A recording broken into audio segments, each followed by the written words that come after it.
diet, about their physical activity, about the way that they live their lives. We think that wearables are a key to the MAHA agenda, making America healthy again, and we are going to, my vision is that every American is wearing a wearable within 4 years. Thank you, Mr. Secretary. Following up. In Westchester Putnam County at a Riverkeeper event. And I remember back then you talking about the importance of science and environmental action at that time. Listening to a lot of your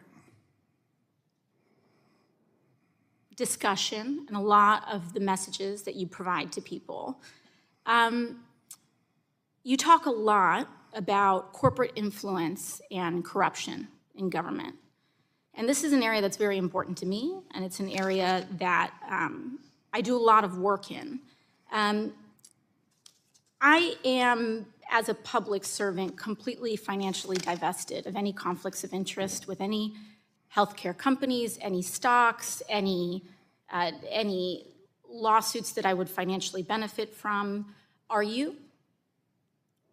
Yes. You're completely divested? Yes. You have no financial interest in any lawsuit, crypto, none of that? No. Oh, okay. Crypto? I own Bitcoin. Okay. And do you have any other securities or assets? I don't. I mean, I had to go through this with the Office of Government Ethics, and I had a few interests that were very minor that I divested. Okay, just checking. I'd always like to. No, it's a good question. I always like to know what the field is before I enter conversations.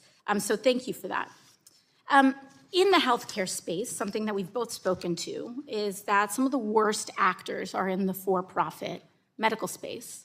Are in for-profit health insurance, big pharma, et cetera.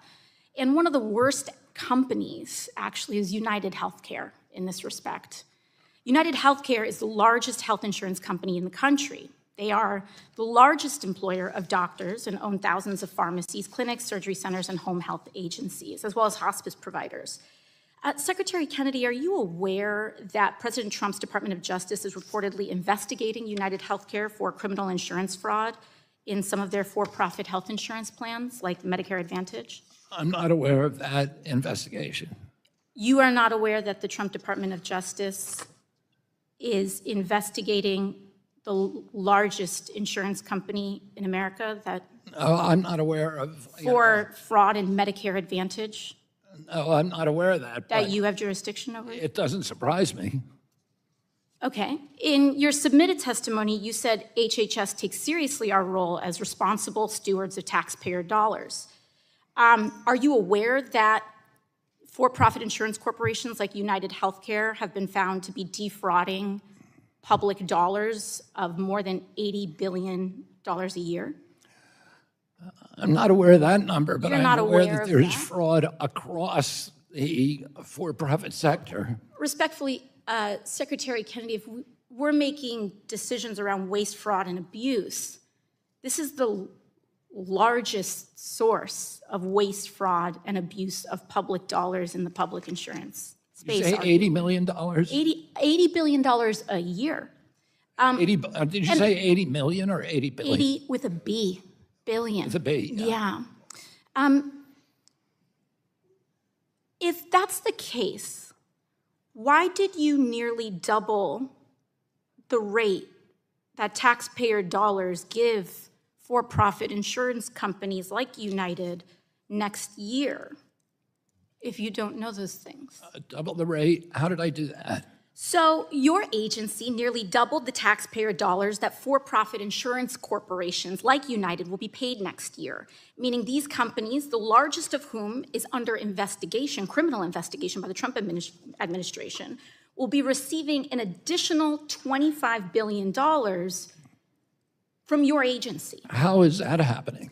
I would be happy to submit to the congressional record evidence of this. I will enter the CMS press release from April 7th of 2025 into the record, which states that Medicare Advantage corporations will now receive a 0.06% increase in payments next year under your jurisdiction, Mr. Secretary. Well, This is up from 2.2%. I mean, we're raising. Without was objection. proposed from the Biden administration. You are doubling the rate that the Biden. The that gentlelady's these time has criminally expired. investigated companies. The gentlelady's time has receiving. expired. The chair now recognizes the gentleman from Michigan, Representative James, for 5 minutes of questioning. Mr. Secretary, welcome. Thank you for your time and your service. I am grateful for you being here. We've gotten to have some real good conversations here today because when it comes to the health of this country, as has been said many times before, we do not have a health care system. We have a sick care system. I'm just going to jump directly to my questions here. In your time and in your research, do you have any objectives or any ideas on how to reverse the perverse incentives and some of the abuses that are happening with big companies and big government that are hurting people right now? I mean, at every level of the system, there are, as you say, it's just a bundle of perverse incentives that encourage people that basically put every actor in the system, pharmaceutical companies, providers, hospitals, insurance companies, in a advantageous position if they increase the number of sick Americans and the level of our illness. And the way that we need to change that broadly is to realign the incentives so that people are getting paid to actually make people better. So we want outcome-based medical care. We want value-based medical care. We're working through the Center for Medical Intervention for CMI at CNN to explore a number of pilot projects that will do just that. And then we want to roll them out across the system. But we're looking for every opportunity, and I had meetings all this week, including with all the big insurance companies that will do exactly that. They want to do it too. They understand this is not what anybody wants. It's And not we've good spoken for with insurance companies too, and that's a big issue. But another big issue in the United States is we are still treating all calories equal, and they should not be. Ultra-processed junk food doesn't stack up to the calorie from an apple or fresh Michigan produce. We all know that we need to step up and address the fact that ultra-processed foods drive obesity, heart disease, and diabetes. But in Congress, we're still tiptoeing around the fact that less than 10% of Americans even follow current guidelines. Current food system is poisoning poor people, and it's wrong. During this drives up costs in our healthcare system or sick care system, and it drives up our national debt. It's a national security issue. Are there any plans that you can share here today to address the food deserts in urban areas and rural areas across states like Michigan? You mentioned changing some incentives. Well, the leading areas before people get sick in the first place is a great place to do it.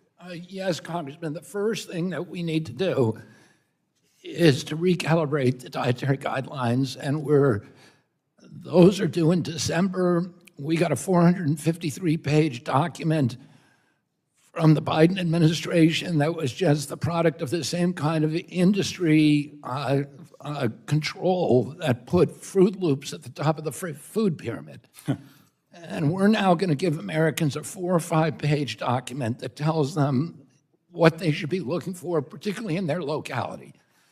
And when we do that, it's going to drive good food. It's going to reduce the amount of processed food in our school lunch programs, in our military, in our hospitals, and other institutions. And it's going to drive good food. That's going to create markets for good food all over the country. And that's one of the ways we penetrate the food deserts. Very good. There's also programs under Medicaid to make sure that people in food deserts, on Indian reservations, in urban areas, et cetera, can get good food. Very good. We absolutely have to take care of the poorest of the poor. We need to make sure that folks who deserve it can have support from us. Yesterday, by the way, we're going to have the dietary guidelines out at least by August, so we're going to be months early, and I'm working with Brooke Rollins on that. And they're going to be very good. The government being early on something that's great. Secretary Kennedy, yesterday you and CMS Administrator Oz secured an industry pledge to fix our broken prior authorization system. I hear stories from places like Flint, Michigan, where Dr. Bobby Mukamala sought prior authorization for full cancer screening after his patient's stage 1 tonsil cancer diagnosis so that he could determine the best treatment outcomes. When the patient finally received the PET scan 3 weeks later, the cancer had progressed to stage 2. These prior authorization reforms are critically necessary. What are you talking to industry folks about to hold them accountable for their pledges? The largest companies in the industry, and I brought them all together, have now made the pledge to us yesterday that they're going to get rid of 80% of the prior authorizations. And they're also going to, make their systems interoperable. So it's much easier for a doctor to very quickly, before you leave the office, you should have that prior authorization. The gentleman's time has expired. The chair now recognizes the gentleman from Massachusetts, Representative Auchincloss, for 5 minutes of questioning. Good afternoon, Secretary. You've emphasized throughout your career concerns about corruption and conflicts of interest in healthcare, yes? About corruption in healthcare? Yes. Yeah. And you've pledged during your confirmation hearing and then again today, quote, radical transparency, yes? Yes. Yes. And you explained to my colleague from New York that you divested yourself, yes? Yes.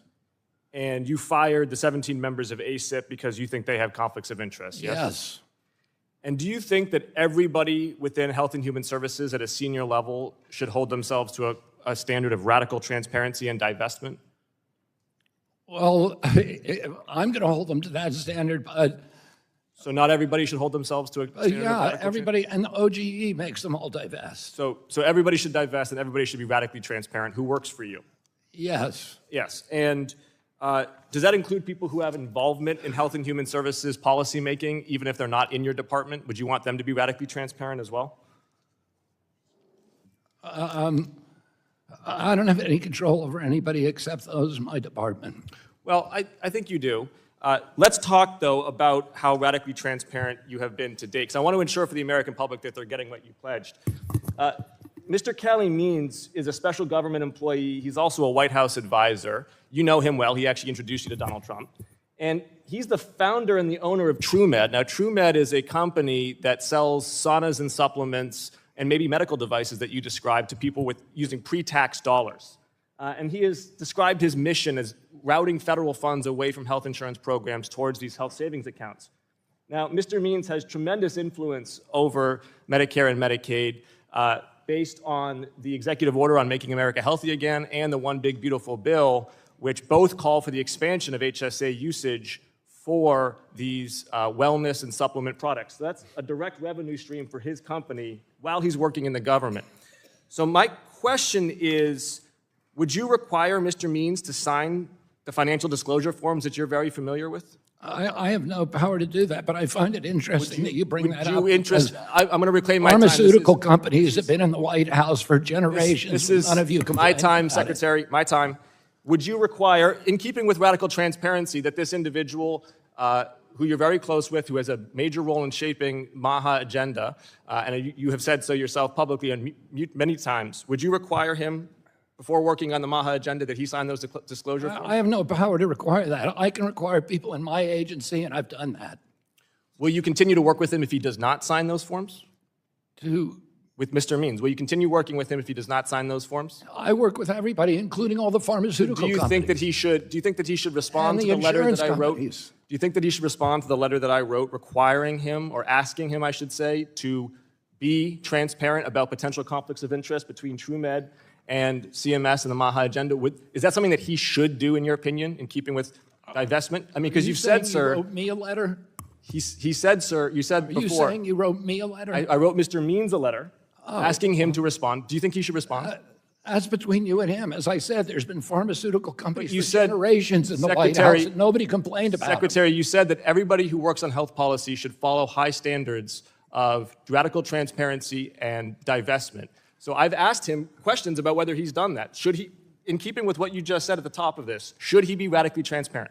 Let me ask you this. Have you accepted $400,000 from pharmaceutical companies? The reason you know that is because I have financial disclosure forms, and I'm asking him to submit the same thing. So should he do the same thing? Because when he doesn't, let's talk about what happened. Let's talk about Mr. Brad Smith. Should you be prevented from accepting money from pharmaceutical companies? Because it says here you've accepted $400,000. You asked Ms. Ocasio-Cortez, how did I do that when she talked about the higher rates given to the Medicare Advantage organizations? I actually have an answer for you. How did that happen? The answer is Mr. Brad Smith. So he was in charge of Doge Healthcare, and his biggest investors at his company, Main Street Health, are the Medicare Advantage organizations, the 5 biggest health insurance corporations in America. They're his investors. He owns this company. They own him. And while he was there, he set the rules and reimbursements for CMS to hook up his investors. So I'm going to answer the question that you asked Ms. Ocasio-Cortez.